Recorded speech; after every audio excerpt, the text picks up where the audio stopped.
What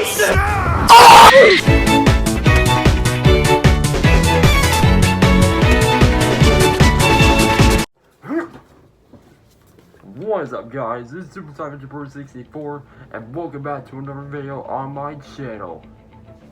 So, hope you're all having a good day so far, because I am. Oh yeah, I have my diamond sword with me. Just I'll put that away. Anyways, so today is a very exciting video for me, because today I'm finally going to talk about Metal Gear Rising Revengeance. I have been looking forward to doing this video for almost the entire year, and now the time has finally come.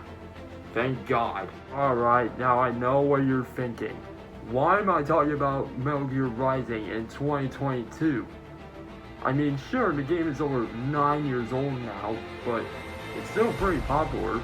Not only that, but it was pretty much rated one of the best games of 2013, and still is one of the best to this day. But seriously, I'll tell you the reason why I'm reviewing Metal Gear Rising Revengeance. It is everywhere! I mean, seriously, I keep seeing memes of it on YouTube, Discord, Instagram, TikTok, pretty much every social media platform.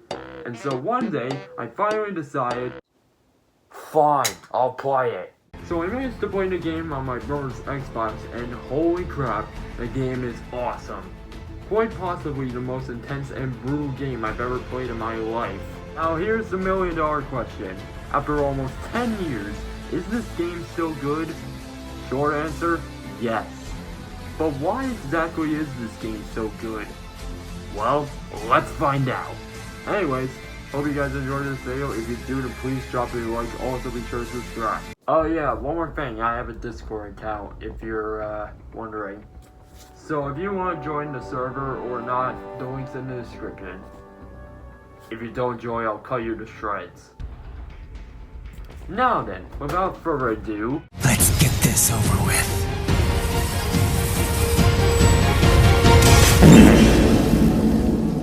Now first, let's talk about the game itself.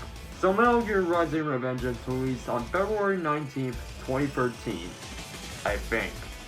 And in the game, you actually don't play as Snake as the main character. Instead, you play as a character named Jack the Ripper, also known as Raiden. If you don't know, Raiden is from South Africa, which is actually kinda interesting. He also has a wife and a son, which is also interesting. He's also a cyborg, which is pretty badass. Now unfortunately, the game is actually kinda short. There's only 9 levels in the entire game. 2 of them is where you have to fight a boss, that being Jetstream Sam and Senator Armstrong. And my god, they're awesome fights. Now let's talk about the story. So the main villains in this game are a company called Desperado and World Mortal. The leader of the gang is Sundowner, the California Wildfire. There are also other members and captains like Mistral, the Cold Wind of France, Monsoon, which is one of the Winds of Destruction, along with Kamsen, and of course there is also Jetstream Sam, which is pretty cool. Now Metal Gear Rising takes place 4 years after the events of Metal Gear Solid 4, and it takes place in 2018, which was 4 years ago. So now let's talk about the combat. Now the combat in this game is actually quite intense and brutal. I mean, you get to slice your opponents into pieces and also get to rip out their spines and slice their heads off and then stab them in the heart. Like seriously, it's just too intense. Finally, let's talk about the best thing in Metal Gear Rising Revengeance, the soundtrack. My god! Jesus Christ! I love the soundtrack! Like seriously, it is so good! I cannot stop listening to it. Like, seriously. Just listen to one single song from it, and you'll keep listening to it all the time. Now, what I like about the songs is that some of them actually have lyrics in them. Usually, it's when you fight some of the bosses, and they usually come up in the most intense parts. Take Metal Gear Ray, for example.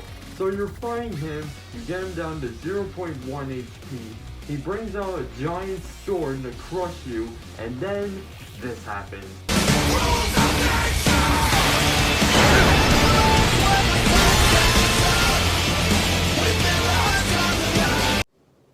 God damn, I love this game.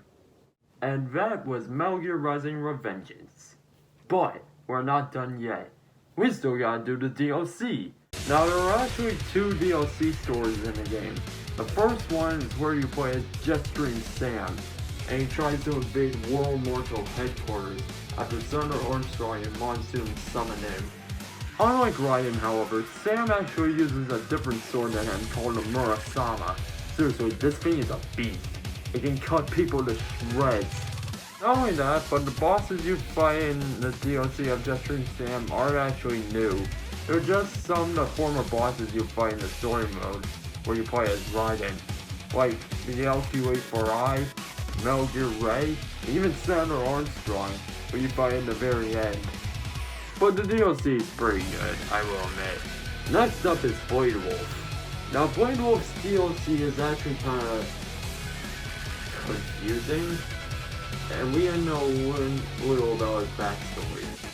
But we do know that he did serve for Desperado and worked under Mr. O's commands, which was interesting.